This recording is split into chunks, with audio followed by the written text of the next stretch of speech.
नमस्कार दोस्तों, आप सभी का स्वागत हमारे YouTube चैनल कोडिंग एक्सपर्ट में, जहां हम आपके लिए लाए हैं बेसिक कंप्यूटर इंस्ट्रक्टर्स की ऑनलाइन क्लासेस। तो जैसा कि दोस्तों अभी तक हमने जो हमारी करंट यूनिट है वो चल रही है आपकी IoT, इंटरनेट ऑफ थिंग्स।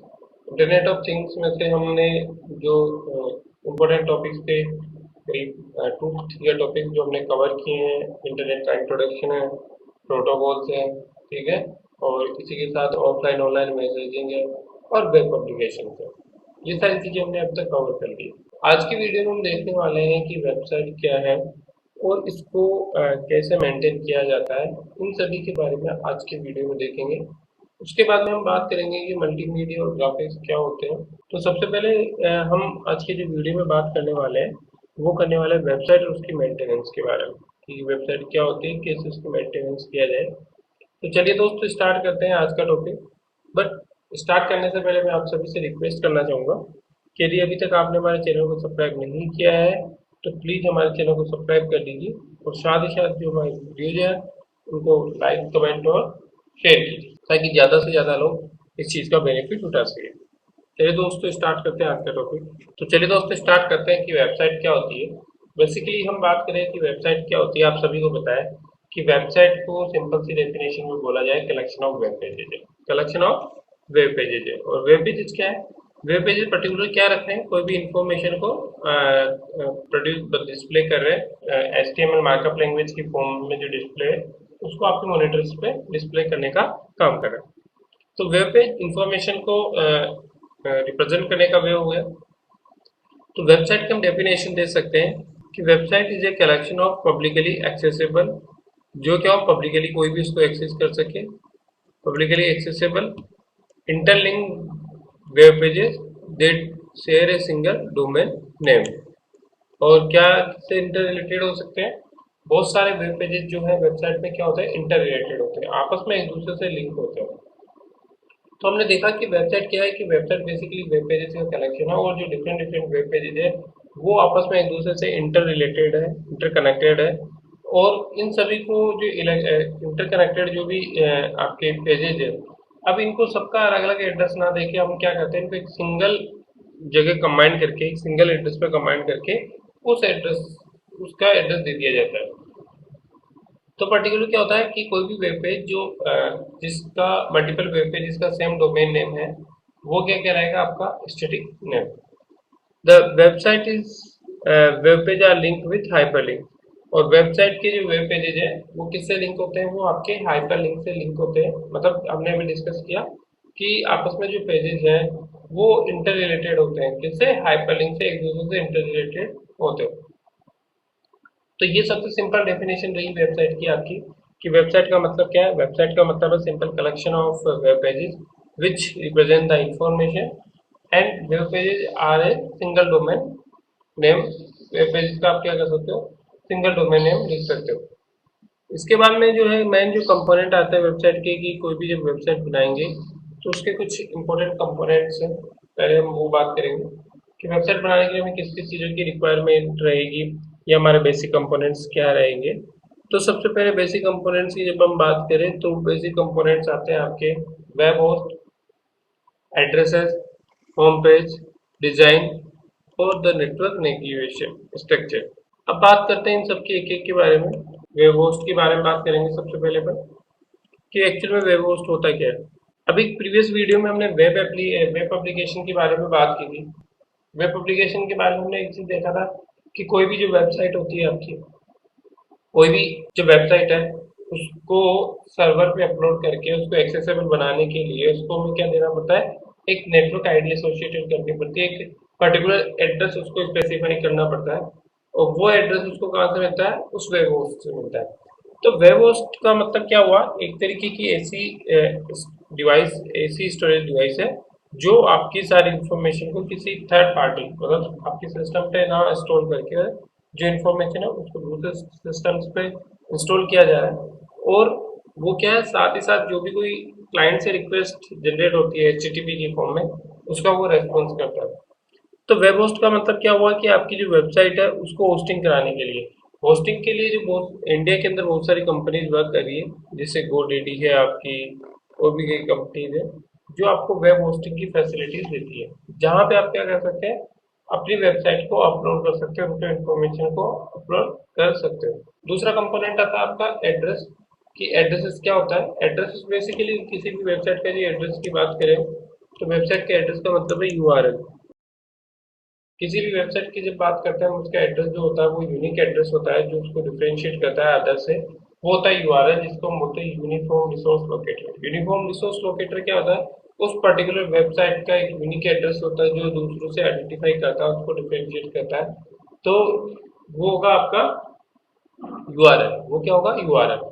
तो आपको जब भी वेबसाइट बनाएंगे तो आप वेब होस्टिंग के साथ साथ उसका जो एड्रेसेस है, कि भाई ये सर्वर पे वो कहाँ स्टोर होगा, उसका नाम क्या होगा, कोई भी उसको सर्च करना चाहता है, कोई भी वेबसाइट को आइडेंटिफाई करना चाहता है तो उसका कुछ नाम होगा, तभी वो उसको आइडेंटिफाई करेगा। तो यूआरएल क्या बताता है, यूआरएल बेसिकली आपका बताता है उसका नेम, जो कि आपकी जो फाइल जहाँ पे भी स्टोर है उसका नेम वो उसको बताता है कि आपकी फाइल यहाँ पे स्टोर है और इस तरीके से वर्क करेगी। तो address is the main component of website development, जो किसके थ्रू दिया जाता है, यूआरएल के थ्रू दिया जाता है। उसके बाद में आता है होम पेज। अब जब किसी भी वेबसाइट की जब हम बात करते हैं तो उसके अंदर एक पेज होता है जिसको हम बोलते हैं होम पेज, जिसको हम क्या बोलते हैं, होम पेज बोलते हैं। होम पेज क्या होता है, होम पेज है किसी भी वेबसाइट जो है आपकी, उसका फर्स्ट पेज, जो आप जैसे किसी वेबसाइट को पे क्लिक कर रहे हो तो पहला पेज जो अपलोड होता है, पहला पेज जो अपलोड होता है वो आपका क्या कहलाता है, होम पेज कहलाता है। वो क्या कहलाता है, आपका होम पेज। तो होम पेज का मतलब दोस्तों क्या हुआ, होम पेज का सिंपल सा मतलब है कि जब कभी भी आप वेबसाइट को एक्सेस करते हो, जब कभी भी आप किसी वेबसाइट पे जाते हो, तो वेबसाइट पे जाने पे जो पहला पेज ओपन होता है आपके सामने, जो पहला पेज ओपन होता है वो आपका कहलाता है होम पेज। उसको हम क्या कहते हैं, होम पेज कहते हैं। होम पेज के बाद में आता है डिजाइन ऑप्शन। तो हम बात कर रहे हैं डिजाइन की।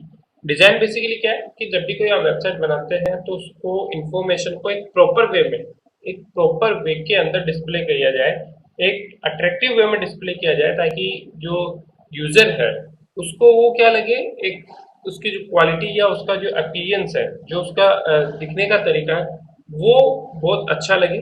ताकि वेबसाइट को इस तरीके से डिजाइन किया जा सकता है जो यूजर को इजी टू अंडरस्टैंड भी हो सके। जो भी वेबसाइट आप बना रहे हो वो डिजाइन में भी अट्रैक्टिव होनी चाहिए, और जो इंफॉर्मेशन है एक प्रॉपर वे में डिस्प्ले होनी चाहिए आपकी पेजेस पे। ये होता है आपका डिजाइन। उसके बाद में होता है the navigation structure. Navigation structure की जब भी मैं बात करता हूँ तो नेविगेशन स्ट्रक्चर का मतलब है कि जैसे आप वेबसाइट पे एक से दूसरे पेज पे जा रहे हो तो उसका स्ट्रक्चर क्या होगा कि किस तरीके से आप एक पेज से दूसरे पेज पे जा रहे हैं। जैसे आप होम पेज पे अभी हैं और आप कॉन्टेक्ट अस वाले पेज पे जा रहे हैं, तो ये यहाँ पे क्या नेविगेशन होगा कि किस तरीके से आप होम पेज से जो है कॉन्टेक्ट अस के पेज पे जाएंगे, या फिर आपके होम पेज से दूसरे जो पेजेस है जो भी आप इंफॉर्मेशन है उस पर वहां तक रिडायरेक्ट होंगे। तो ये किसके थ्रू होता है, आपका नेविगेशन स्ट्रक्चर के थ्रू होता है। ये वाली चीज नेविगेशन स्ट्रक्चर के थ्रू कंप्लीट होती है। तो ये कुछ मेन कंपोनेंट थे आपके वेबसाइट डेवलपमेंट के। अब हम बात करेंगे कि वेबसाइट के डेवलपमेंट करने के बाद में अब बात करते हैं कि जो वेबसाइट्स है वो कितने टाइप्स की होती है। तो दोस्तों बेसिकली जब वेबसाइट्स की बात करते हैं तो दो टाइप्स की वेबसाइट्स होती है मेनली, जो है आपकी स्टैटिक वेबसाइट और डायनामिक वेबसाइट। टू टाइप्स की मेनली मेजर वेबसाइट्स होती है, स्टैटिक वेबसाइट और डायनामिक वेबसाइट।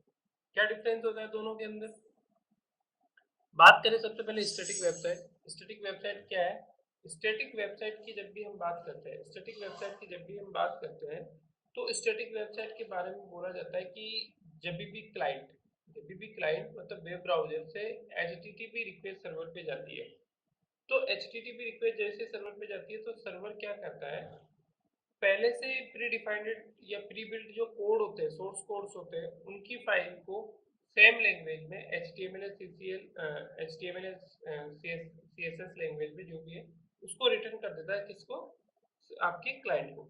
मतलब क्या हुआ कि एक स्टैटिक वेबसाइट का मतलब ये है कि प्री बिल्ड पेजेस होते हैं, प्री बिल्ड सोर्स कोड होता है, जैसे ही कोई भी क्लाइंट उस सोर्स कोड को एक्सेस करने की रिक्वेस्ट करता है तो सर्वर वो सोर्स कोड वैसे की वैसे उस क्लाइंट को पहुंचा देता है, उसमें वो कोई मॉडिफिकेशन या कोई चेंजेस नहीं करता है।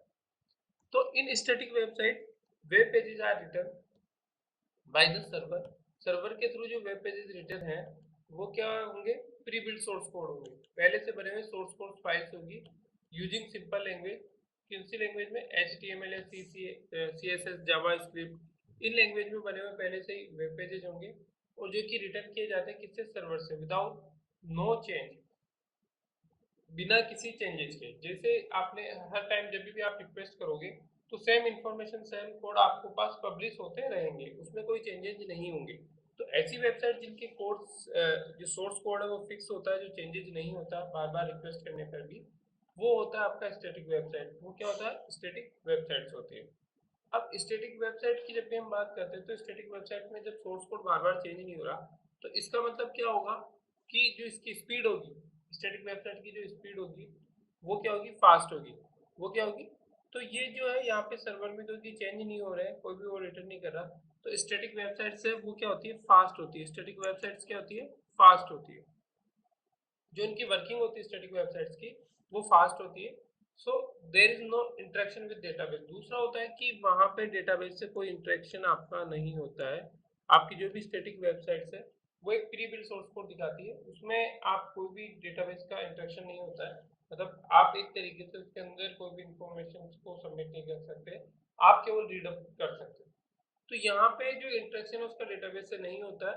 Also they are less costly as the host does not need to support server side processing with different language। अब क्या होता है, क्योंकि जब स्टैटिक वेबसाइट की जब भी हम बात करते हैं तो एक फिक्स सोर्स कोड आपने वन टाइम बना दिया है, आप उसमें चेंजेस नहीं कर रहे, तो इसका मतलब क्या होगा कि जो उनकी कॉस्ट होगी, जो कॉस्ट होगी वो क्या होगी? लेस होगी। किससे? एज ए डायनामिक वेबसाइट से कॉस्ट लेस होगी। तो इसका मतलब क्या होगा कि क्योंकि कॉस्ट लेस इस वजह से हो रही है कि आपकी जो सर्वर साइड जो प्रोसेसिंग हो रही है, सर्वर साइड पे जो प्रोसेसिंग हो रही है, लाइक कोई भी स्क्रिप्ट चल रही है या और कुछ हो रहा है, तो वो वहाँ पे रिक्वायरमेंट नहीं होती है। आपकी स्टैटिक वेबसाइट पे कोई भी सर्वर साइड प्रोसेसिंग नहीं होती है।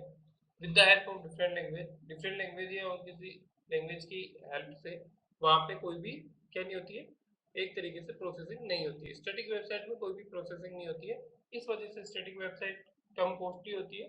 दूसरा, फास्ट होती है। तीसरा, ये वही सोर्स कोड डिस्प्ले करती है आपको जो उसके पास प्री बिल्ड होते हैं। ठीक है दोस्तों, ये कुछ इंपॉर्टेंट पॉइंट थे स्टैटिक वेबसाइट्स के अंदर। अब स्टैटिक वेबसाइट्स के अंदर जैसे कि आपको पूछा जाए स्टैटिक वेबसाइट में कौन कौन सी लैंग्वेजेस का यूज किया जाता है, तो बेसिकली मार्कअप लैंग्वेज है आपकी, CSS है, जावास्क्रिप्ट है, ये सब फॉर्मेट्स हैं, इन सभी लैंग्वेजेस का यूज स्टैटिक वेबसाइट्स बनाने में किया जाता है। अब हम बात करेंगे दूसरी वेबसाइट की जो हम बोलते हैं डायनामिक वेबसाइट। डायनेमिक वेबसाइट क्या है दोस्तों? डायनेमिक वेबसाइट का इसका जस्ट अपोजिट है स्टैटिक वेबसाइट की। डायनेमिक वेबसाइट में क्या होता है कि जो वेब पेजेस होते हैं, जो वेब पेज सर्वर के थ्रू रिटर्न किए जाते हैं, जैसे अभी क्लाइंट ने कोई रिक्वेस्ट की, अब जब क्लाइंट ने कोई भी रिक्वेस्ट की तो उसकी रिक्वेस्ट का रिस्पॉन्स कौन करेगा? आपका सर्वर करेगा। तो डायनेमिक वेबसाइट में क्या होता है? डायनेमिक वेबसाइट के अंदर जो भी रिक्वेस्ट सर्वर से की जा रही है, जो रिक्वेस्ट सर्वर से की जा रही है, सर्वर क्या करेगा? उनका जो प्रोसेस करेगा, जैसे सर्वर उन पेजेस को प्रोसेस करेगा, तो स्टैटिक में तो प्री बिल्ड सोर्स कोड होते थे जो आपको डिस्प्ले कर दिया जाता था, पर डायनामिक वेबसाइट में प्री बिल्ड सोर्स कोड नहीं होते हैं। वो जैसे ही आपको उसको एक्सेस करोगे तो वो रन टाइम पे उसको बिल्ड करेगा। तो यहाँ पे जो वेब पेजेस होते हैं, इन डायनामिक वेबसाइट्स के अंदर जो भी वेब पेजेस होते हैं are written by the server which is proceed during the run time. वो कब प्रोसेस होंगे? during runtime, they are built during runtime according to the users demands। जैसी यूजर्स की डिमांड होती है उसी के अकॉर्डिंग वो रन टाइम पे बिल्ड होते हैं और फिर डिस्प्ले करते हैं इंफॉर्मेशन को सर्वर से क्लाइंट पे। और किस तरीके से रन डिमांड करेंगे कि जो भी यूजर की डिमांड है, जो यूजर है जो उसको एक्सेस कर रहा है, उसकी जो डिमांड है उस तरीके से उस पेज को वो डेवलप बिल्ड करके आपके सामने रिप्रेजेंट करेंगे। मतलब क्या होगा कि जब भी आप रिक्वेस्ट करोगे, जब भी आप क्लाइंट से रिक्वेस्ट सर्वर क्लाइंट साइड से सर्वर पे रिक्वेस्ट करोगे, हर एक टाइम हर एक टाइम पे आपको एक नई इंफॉर्मेशन, नया पेज बिल्ड होके प्रेजेंट होगा। और ये पेज जो होगा वो होगा आपका रन टाइम बिल्ड होगा, कि हमेशा ये पेज जो है जब भी एप्लीकेशन आपकी रन हो रही है, रन द सेंस कि आपने जैसे ही कमांड को एग्जीक्यूट किया, क्लाइंट से आपकी जब रिक्वेस्ट सर्वर तक जा रही है, उसी बीच में ये क्या कर रहा है? उसको रन करके जो इंफॉर्मेशन आप लेना चाहते हो उसको कस्टमाइज करके आपके सामने रिप्रेजेंट करती है डायनामिक वेबसाइट। इसी के साथ the users demand with the help of server side, जो भी यूजर्स की डिमांड है उसके अकॉर्डिंग वो उसको क्या करती है, रन उस पेजेस को बनाती है। सर्वर साइड जो स्क्रिप्टिंग लैंग्वेज का यूज करके with the help of server side scripting language, server side scripting language क्या होगी आपकी, जैसे PHP, dot net, node JS, ये सारी जो लैंग्वेजेस है, ये सारी जो तो आपकी जो डायनामिक वेबसाइट्स है वो क्या होती है, स्लो होती है एज कंपेरिजन स्टैटिक वेबसाइट्स। क्यों स्लो इसलिए होती है, क्योंकि यहाँ पे जो पेजेज है, वेब पेजेज है, वो प्री बिल्ट नहीं होते, वो रन टाइम पे बनते हैं। उस वजह से इसकी जो स्पीड है, रिपोर्टिंग की स्पीड है कह सकते हो आप, जैसे कि रेस्पॉन्सिंग जो स्पीड है वो थोड़ी स्लो होती है, क्योंकि यहाँ पे इस वेबसाइट्स पे क्या होता है, अपडेट्स आते रहते हैं। तो static website time to time update होती रहती है, हर हर एक नए रिक्वेस्ट पे अपडेट होकर आपको पास इंफॉर्मेशन सेंड कर रही है। तो ये किसके थ्रू हो रहा है, आपके जो अदर लैंग्वेजेस थी, अदर सर्वर साइड स्क्रिप्ट जो लैंग्वेजेस थी, उनके बेसिस पे ये सब हो रहा। इसी के साथ ये क्या है कि इसका जो डेटाबेस से इंटरेक्शन है वो भी पॉसिबल है आपका, कि जो डायनामिक वेबसाइट है उसका डेटाबेस से इंटरेक्शन भी पॉसिबल है। आप उसमें डेटाबेस से कोई भी इंफॉर्मेशन स्टोर कर सकते हो, वो इजी वे में डेटाबेस से क्या होती है, इंटरेक्ट होती है। तो हम PHP, डॉट नेट और नोड जेएस, ये सभी लैंग्वेजेस भी हम यूज कर रहे हैं हमारी वेबसाइट डेवलपिंग में, तो हम वहाँ से उसमें जो आपका डेटाबेस है उसके अंदर इंफॉर्मेशन को भी क्या कर सकते हैं, स्टोर कर सकते हैं। तो ये थी हमारी वेबसाइट्स के बारे में, कि बेसिकली जो वेबसाइट्स है वो दो टाइप्स की रही है आपकी, एक हो गई आपकी डायनामिक वेबसाइट और एक हो गई आपकी स्टैटिक वेबसाइट। स्टैटिक वेबसाइट में हमने देखा कि स्टैटिक वेबसाइट क्या है। स्टैटिक वेबसाइट बेसिकली वह वेबसाइट है जहाँ पे वेब पेजेस हमेशा सेम रहेंगे, जो सोर्स कोड है वो चेंज नहीं होगा। और डायनामिक में क्या होगा कि जो सोर्स कोड है वो एवरी टाइम पे, जब भी क्लाइंट रिक्वेस्ट करेगा, हर एवरी टाइम पे वो सोर्स कोड चेंज होगा। ये होता है आपका डायनामिक और स्टैटिक वेबसाइट्स में डिफरेंस। अब हम बात करते हैं category of websites. Category of websites की जब भी बात करें कि कौन कौन सी कैटेगरी है, कौन कौन सी टाइप की वेबसाइट है, उसकी हम बात करते हैं, तो वो कहलाता है कैटेगरी ऑफ वेबसाइट। अब वेबसाइट्स को उनकी वर्किंग के अकॉर्डिंग या फिर उनके जो यूजेज है उसके अकॉर्डिंग उसको अलग अलग कैटेगरीज में डिवाइड कर दिया गया है। उसी कैटेगरीज के अकॉर्डिंग उस वेबसाइट्स को नाम दिया गया। सबसे पहले है ब्लॉग टाइप्स की कैटेगरी। ब्लॉग्स क्या है, एक तरीके से पर्सनल वेबसाइट्स है। ब्लॉग्स क्या है, पर्सनल वेबसाइट,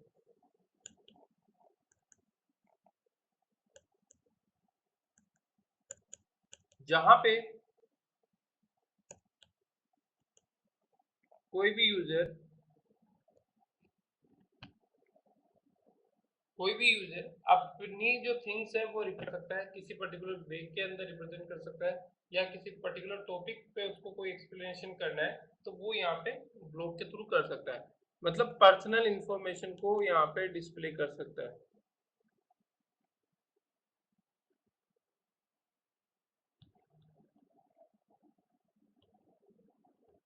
तो ब्लॉग्स के अंदर क्या है, ब्लॉग्स कह सकते हो, ब्लॉग्स एक पर्सनल वेबसाइट्स होती है जो कि किससे लिखी जाती है, कोई भी जो ऑथर है या कोई भी पर्सन है जो लिखना चाहता है, जिसको राइटिंग में इंटरेस्टेड है, वो किसी पॉइंट पे भी कोई भी चीज एक्सप्लेन करना चाहता है, तो वो पर्सनल ब्लॉग्स के थ्रू कर सकता है। तो ब्लॉग्स क्या है कि पर्सनल इंफॉर्मेशन है आपकी, किसी भी अ, आपकी थिंग्स की, या आप जो भी रिप्रेजेंट करना चाह रहे हैं उनकी पर्सनल इंफॉर्मेशन आप यदि इंटरनेट पे दे रहे हैं तो वो होंगी ब्लॉग्स, वो क्या होंगी, ब्लॉग्स। दूसरी होती है आपकी ई कॉमर्स टाइप की वेबसाइट। ई कॉमर्स टाइप की वेबसाइट के बारे में दोस्तों आप सभी जानते हो, सभी आप उसका यूज करते हो। ई कॉमर्स वेबसाइट्स मतलब है वेबसाइट जो आपको बिजनेस को जनरेट करने में हेल्प कर रही है, जहाँ आप प्रोडक्ट को सेल कर रहे हो, आउट कर रहे हो, बाय कर रहे हो। एक ऐसा प्लेटफॉर्म जहाँ से आप घर बैठे बैठे कहीं से भी आप क्या कर सकते हो, बाइंग और सेलिंग कर सकते हो। तो इस वेबसाइट, इस टाइप की जो वेबसाइट्स है वो आपकी ई कॉमर्स टाइप की वेबसाइट्स होगी। वो कौन सी होगी, ई कॉमर्स टाइप की वेबसाइट्स होगी। नेक्स्ट जो वेबसाइट है वो है पोर्टफोलियो। पोर्टफोलियो जो वेबसाइट है बेसिकली आपकी पर्टिकुलर जो भी इंफॉर्मेशन है उसको स्टोर करके रखती है, जैसे कि आपके मार्क्स की डिटेल है, आपके और अदर डॉक्यूमेंट्स की डिटेल है। तो वो पोर्टफोलियो इस तरीके की वेबसाइट्स होती है जो कि डिफरेंट डिफरेंट कंपनीज के द्वारा प्रोवाइड की जाती है। वो आपको अपने इम्पोर्टेंट डॉक्यूमेंट है या कुछ है उनको स्टोर करने की कैपेसिटी देती है। कि जैसे पोर्टफोलियो का मतलब क्या होता है कि आप अपना जो रिकॉर्ड है वो एक जगह स्टोर करके रख रखे हो। एक यूजर आईडी और पासवर्ड पे आप अपना जो रिकॉर्ड है पर्टिकुलर वो क्या करके स्टोर करके रख रहे हो। ये होता है आपका पोर्टफोलियो।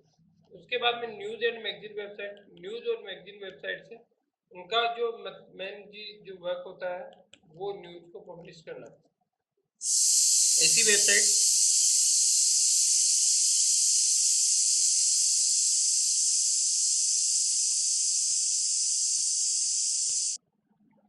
तो न्यूज और मैगजीन टाइप की जो वेबसाइट है वो बेसिकली क्या करती है, ओनली न्यूज पब्लिश करने के लिए कुछ कंटेंट, स्पेसिफिक कंटेंट को डिस्प्ले करने के लिए यूज की जाती है, या पर्टिकुलर किसी मैगजीन्स के बारे में दिखाती है।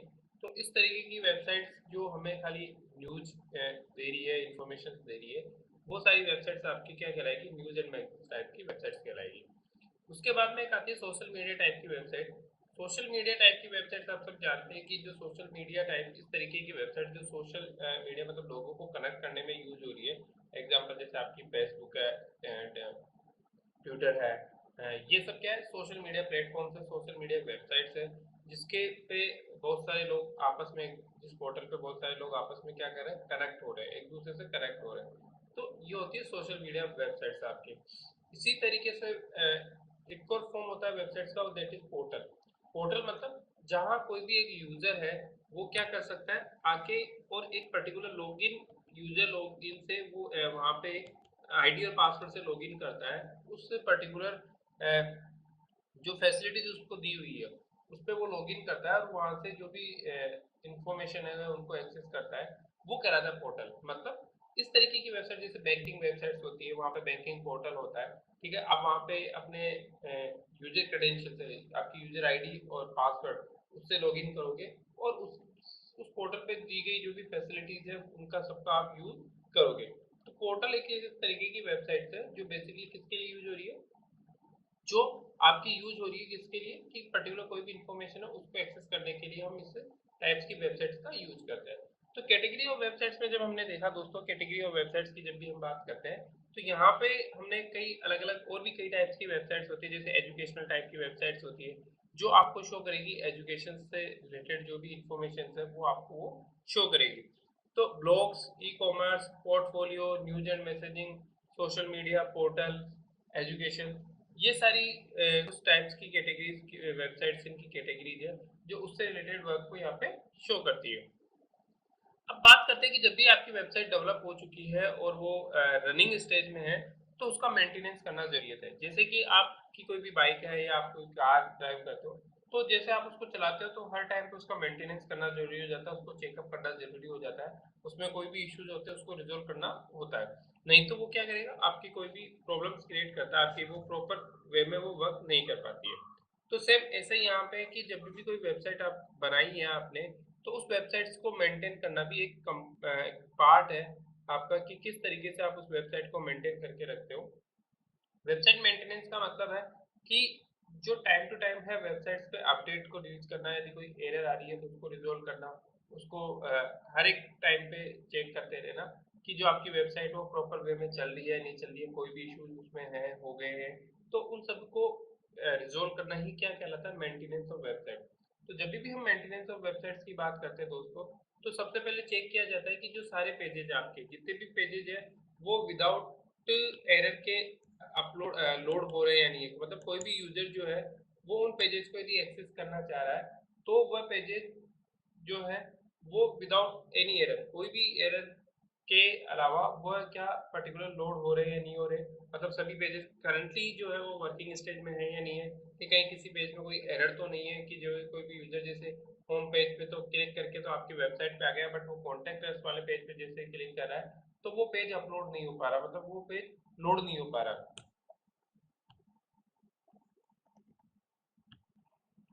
सेकंड है कि आपका जो भी वेबसाइट है आप उसका टाइम टू टाइम बैकअप लेते रहिए, ताकि जो भी इंफॉर्मेशन है वो आपके पास अलग जगह भी स्टोर है। इन केस की यदि कोई भी केस कि आपकी वेबसाइट क्रैश हो जाती है, ताकि उसका डेटा कहीं मिसमैच हो जाए, तो उसका बैकअप लेते रहिए ताकि जब कभी भी आपको नीड रहे आप उस बैकअप से जो इम्पोर्टेंट डेटा है वो वापस से रीस्टोर कर सके। तो आपको जो भी प्रीवियस वर्जन है, यो जब भी आप प्रीवियस वर्जन जो भी नया वर्जन आप यदि स्टोर करते हो तो उसके से पहले वाला जो प्रीवियस वर्जन है उसका बैकअप लेते रहना चाहिए, उसका बैकअप स्टोर करते रहना चाहिए। उसके बाद में make update to website software and plugin. आपकी जो भी वेबसाइट के सॉफ्टवेयर या जो भी प्लगइन का आप उसमें यूज कर रहे हो उनको टाइम टू टाइम अपडेट करते रहना चाहिए, क्योंकि टेक्नोलॉजी के साथ अपडेशन आते रहते हैं। तो यदि आप उसको अपडेट नहीं करोगे तो आपकी वेबसाइट की जो वर्किंग है वो स्लो हो जाएगी, वो कई सिस्टम्स के साथ या कई टेक्नोलॉजी के साथ वो वर्क नहीं कर पाएगा। तो इस वजह से आपकी वेबसाइट को टेक्नोलॉजी के साथ रनिंग कराने के लिए क्या होना चाहिए, उसके जो भी अपडेट्स है, जो भी प्लगइन्स है, वो प्लगइन्स को अपडेट करते रहना चाहिए। इसी की तरीके से remove any spam comments from pages and post. यदि कोई भी आपकी पेजेज या पोस्ट पे वेबसाइट पे कोई भी कमेंट आ रहे हैं, स्पैम टाइप के कमेंट आ रहे हैं जो कि आपकी वेबसाइट्स के बारे में इलीगल या कुछ अनऑथेंटिकेशन टाइप्स कर रहे हैं, पोस्ट कर रहे हैं, उनको आप रिमूव करते रहना चाहिए। कि जैसे कई बार हम देखते हैं कि कोई भी हमारे प्रोडक्ट होते हैं उस पर आप डिस्क्रिप्शन में उस पर कमेंट कर देते हो, तो कई बार आपकी वेबसाइट से आप उसको सकते हो रिमूव कर सकते हो, पोस्टर्स को रिमूव कर सकते हो। तो इस तरीके की जो भी इंफॉर्मेशन है, जो भी कमेंट्स है, उसको आपको क्या करते रहना चाहिए, रिमूव करते रहना चाहिए। इसी के साथ search for 404 error fix the end detect. कभी कभी जब भी आपकी वेबसाइट पे कोई भी वर्किंग होती है या कोई भी चेंजेस होते हैं तो 404 एक एरर आ जाती है। 404 एरर क्या शो करती है कि वो जो कंटेंट है बेसिकली उस एड्रेस पे अवेलेबल नहीं है। तो वो आप सर्च करते रहना चाहिए और उसको फिक्स करके वापस से रिजोल्व करते रहना चाहिए, मतलब रिडायरेक्ट करता रहना चाहिए। तो आपका पार्ट क्या रहता है कि जो भी एरर्स आपकी आ रही है वेबसाइट मेंटेन करने में, उन सभी को रिजोल्व करते रहना चाहिए। इसी के साथ साथ write one or more blog post to keep your community engage and encourage SEO traffic. इसी के साथ साथ क्या करना चाहिए कि आपको एसईओ का वर्क कराना चाहिए। एसईओ के बारे में हम डिस्कस करेंगे। एसईओ क्या होता है, सर्च इंजन ऑप्टिमाइजेशन जो टेक्निक होती है वो आपकी वेबसाइट पे वर्क करानी चाहिए। साथ ही साथ ब्लॉग पोस्ट करने चाहिए ताकि कम्युनिटी है आपकी वेबसाइट से एंगेज होती रहे, आपकी जो वेबसाइट है वो रैंकिंग में रहे, लोग आपकी वेबसाइट्स पे जल्दी से जल्दी रीच आउट कर पाए। तो ये सारी चीज़ें आपकी करते रहना चाहिए, चेंजेस करते रहना चाहिए, उस पर एसईओ टास्क परफॉर्म कराते रहनी चाहिए ताकि उसकी रैंकिंग बने रहे। तो इस तरीके से ये कुछ इंपॉर्टेंट पॉइंट्स है आपकी वेबसाइट के मेंटेनेंस करने के, जो आज हमने डिस्कस किए हैं। तो आज की वीडियो में हमने डिस्कस किया कि वेबसाइट्स क्या होती है, टाइप्स ऑफ वेबसाइट्स क्या होती है, और साथ ही साथ हमने डिस्कस किया कि किस वेबसाइट को कैसे मेंटेनेंस किया, उसका मेंटेनेंस कैसे कैसे किया जा सकता है। तो दोस्तों ये कई टॉपिक्स क्वेश्चन आ जाता है कि इसमें से क्या एक पार्ट है जो आपका मेंटेन करने का वेबसाइट का। तो सिंपल सा है कि वेबसाइट को मेंटेन करने का मतलब है उसकी एरर नहीं आनी चाहिए, उसको सही वर्जन पे रन होनी चाहिए, ठीक है, उसका बैकअप स्टोर होना चाहिए, नए प्लगइन्स स्टोर करते रहना चाहिए, कमेंट्स जो आ रहे हैं उस पर कमेंट्स उसको रिमूव करते रहना चाहिए, एसईओ टास्क होती रहनी चाहिए, और 404 जो एरर है फिक्स करते रहना चाहिए। तो दोस्तों आज के वीडियो में हम इतना ही बात करते हैं। नेक्स्ट वीडियो में हम डिस्कस करेंगे मल्टीमीडिया एंड ग्राफिक्स। तो आज की वीडियो में हमने डिस्कस किया वेबसाइट क्या और वेबसाइट के टाइप्स और मेंटेनेंस। धन्यवाद दोस्तों।